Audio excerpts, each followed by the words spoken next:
I'm Jesse Quinalty. Today on Firefighters and Fire Trucks Getting Ice Cream, we're out in San Antonio, Texas, out at Fire Rescue International. And I'm going to pick up Dave Mellen. Hopefully he keeps his clothes on today. We'll talk about that later. But going to pick up Dave Mellen, talk about some cool firefighter stuff. We're driving around in a 1951 Mack. So it's going to be a little loud, but we'll try to get through all the audio, and we'll see you soon.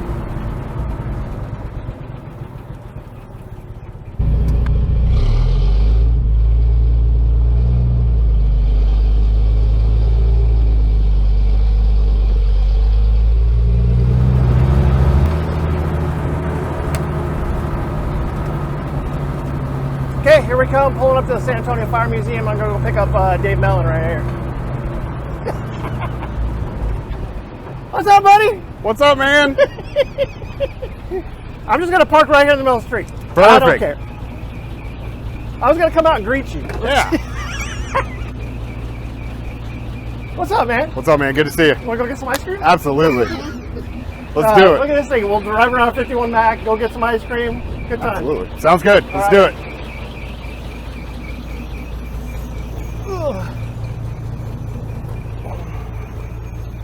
So, what is going on, my friend? Oh, not much, man. Just happy to be here in lovely San Antonio. It's just like, let's see, Hotlanta, I filmed with Sean Gray. Yeah. Hotlanta, I filmed with Billy Goldfeder. Yeah. So yeah, it seems like all these conferences lately, it's just been hot, muggy. Miserable. I know, you need to find them where it's cooler. I'm not scheduling the conferences. I'm just trying to film. But that's how it's been lately. Every single conference we're going to, it's just like, it's ridiculous. It is. The humidity is what's getting me, but that's all right. Yeah. All right, let's see if we can actually get this thing into third gear a little bit. So, what are you teaching out here at FRI this year? So, I actually guest lectured with my fire chief, Tim Whittam. We did, it happened to us, the anatomy of a near miss. Okay. So, and this is your near miss. This is, yeah, it's actually my near miss. It was a firefighter named Eric Fournier, myself, and my crew. We were in a single-story house. Went real south real quick, and it kind of changed how our department looks at Mayday policies. We kind of revamped everything that we did, from fire flows to nozzle and hose packages. Right. And the biggest thing is that we changed our policy for Mayday to include the autonomous factor, where now the firefighter gets to make the decision whether or not they're going to call a Mayday or self-rescue. Okay. Before it was always, you have to call the Mayday and then progress to self-rescue. And in our situation, based on all the time markers and everything, we probably would not have made it out without some pretty significant injuries had we actually stopped to call the Mayday and do all that stuff. Right. So, you mind telling the story, like how? Yeah, so it kind of came in as just a normal house fire, and I say that like tongue-in-cheek, right? I mean, there is no normal house fire, but it's on fire. It's on fire, right? Right. And so we showed up. I was actually on the ambulance, and the fire truck was right behind us. Initially, it was a single-story house with a basement, and it looked like ordinary construction, just wood component. And so we went and deployed our line. We went inside, and right away when we started putting water on the fire, it just kept getting hotter, which that's not right. I mean, right. It's the things that you expect to happen don't. Yeah. And so I initially thought Eric was an idiot, and he must have just left it on fog or something. Right. And so I reached up over him and turned the nozzle, and it was on straight stream. And so we. We'll trade. I'll drive the bus. You can drive this. You should do buses with ice cream. Well, it's already like San Antonio, like they got the gondola rides and all that. I figured we could do a romantic gondola ride after this. Are you serious? Let's do it. Firefighters and boats. Yeah. As long as I get dinner out of it. This is how this conversation is going to be. I can already tell. Sorry. Let's back up a little bit. So it's getting hotter. You're originally like, man, my partner's an idiot, and what happens after that? So I checked to see if he was on fog, which he wasn't, and he was full open, man, and we felt like we had pretty good flow coming through the hose. So he said, hey, man, I need more hose to make the fire room. So I crawled back, and we couldn't get the hose to go any further.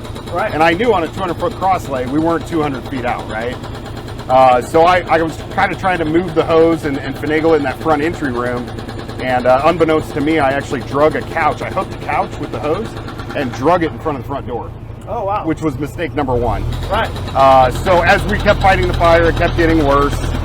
And about the time that we decided that we were going to start making our way out, everything started getting dark and really, really hot, like pinpricks on the ears and on the back of the neck and everything like that.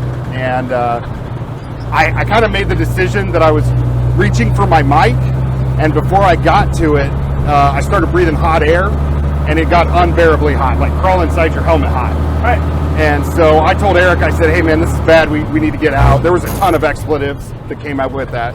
Right. But he said, I'm burning up, I'm burning. And so I made my way towards where I thought the door was, and when we were going in circles, we found all three couches, but we just kept going in circles because that one couch had been turned. Right. So what we knew in that moment, which my next go-to was bring up the camera. Right. Well, I brought up our tick, and it was red. The whole screen was just red. And if you've done Andy Starr's class, he talks about condensation on the front of the sensor. Right. So I wiped it. Off and, yeah, so I wiped it, and I was like, hey, no big deal. When I pulled it back up, it was still red, and I went, oh, shit. So about that time, I started thinking about things, and I talk about it in the class quite a bit, but I mean, I thought about, I hope this doesn't hurt. I hope this is quick. Who's going to take care of my kids? Who's going to take care of my wife? Is my wife going to meet somebody? Oh my God, my wife's going to be with another person. You know, I mean, it was just like right. In milliseconds, these are things that are all going through my head. You're twisted. Yeah, I know. I mean, listen, I can't help it. Like right. that's literally what went through my head. And so I thought, okay, this is it. Like, this is what happens before people die. And about that time, I heard Eric screaming, I'm burning. And I thought, okay, well, I'm going to give it one last shot. Like, we'll find something. And so I actually bum rushed straight ahead. And what I did was lunged over the top of this couch, and I saw an orange glow. And I thought, this is the flashover. This is what people see. You know what I mean? But they never get to talk about it. Right. And so I said, well, they're going to find me trying to crawl my way out. And I made it over the couch, and I heard tink. And I stopped for a second, and I realized that I hit something solid. And when I put my hand up and wiped, it was a glass window. That orange that we were seeing was the sunlight coming through that stained window. Oh, wow. Right? But we could only see like a foot in front of us. So yeah. it was all within a few feet. So I broke the window out. I grabbed Eric and threw him out first. And then I came out behind him. My driver, Warren, turned around and he goes, what the hell? Because he saw the front door and the window, and we were about 3 feet apart. Right. So he couldn't figure out why we were bailing out the window. And within about 20 to 30 seconds after we bailed out, we had fire chasing us out that window. So there was nothing glamorous about it. It was just a normal fire, right? Until it wasn't. And I figured out afterwards, Eric had asked me, he goes, hey man, why did you grab me and throw me out the window? And at the time, I didn't really have an answer for him.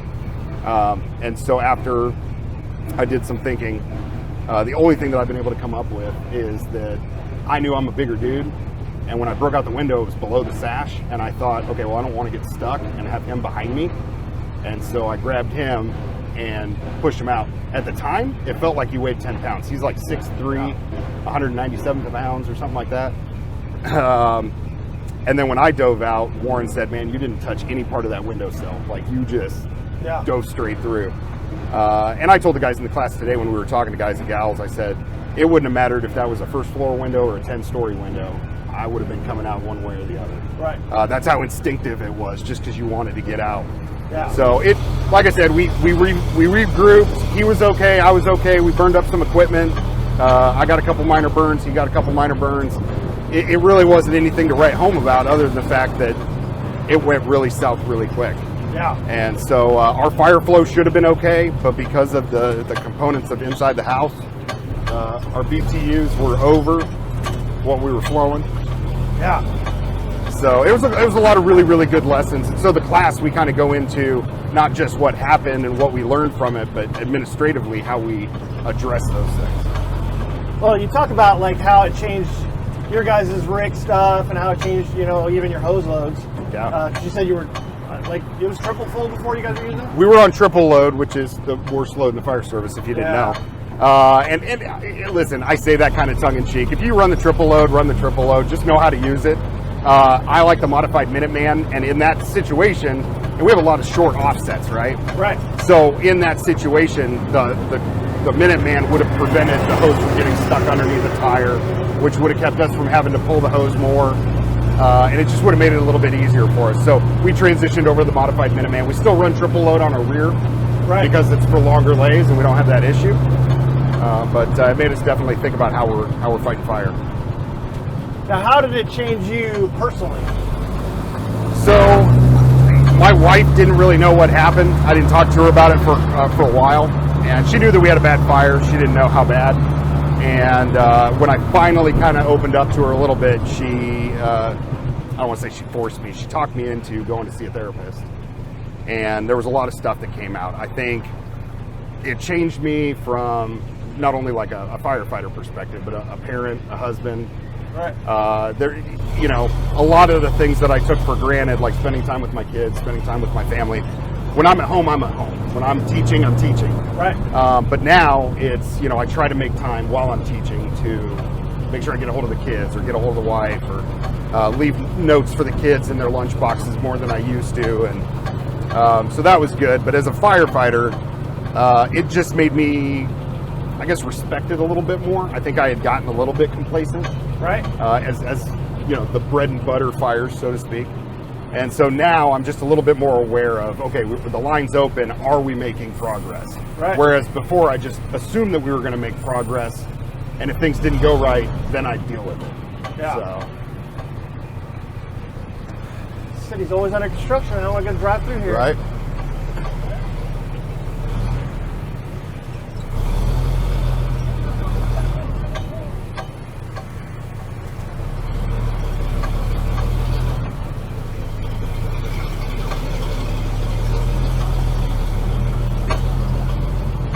Now, were you were teaching at that time, or did that actually push you towards teaching and doing the stuff that you're doing? Yeah, no, I was already teaching. Okay. This happened about 4 years ago. Okay. I started Valor Fire Training in 2015, so I was well into teaching. But that was, you know, to add salt to the wound, I guess, maybe a little bit. And I'm a pretty open book, but to add salt to the wound, it's like, you know, think about how many Mayday classes I've done, or how many RIT classes I've taught, or how many things. And we followed all those things. I mean, I did everything that I teach. But at the end of the day, it went back to the lowest level of training. That's what I reverted to. In that moment where I was like, this is it. And I tell everybody that I talk to about it, it's like, man, all the classes that I've taught, all the classes that I've taken as a student, and all that shit went out the window. It dropped down to your base level of training. That's what I ended up doing. And Eric said the same thing. You know, he's like, all the stuff that I've done for RIT, firefighter survival. Right. All the policies and check boxes went out the window, and it was just survival mode. Yeah, I got trapped in a garage in a wildland fire in 2006, and there's a ton of human factors things. Like, absolutely, once your heart starts racing, your forebrain shuts off. Like, yeah, you're not in control of what's going on in a lot of senses. Yeah. And you make stupid mistakes. You're slow to react. You got auditory exclusion, and really it goes back to primal, you know. That's what you fall back to. Hey, it's instinct and it's natural decision making. As much as you want to use recognition, prime decision making, or right.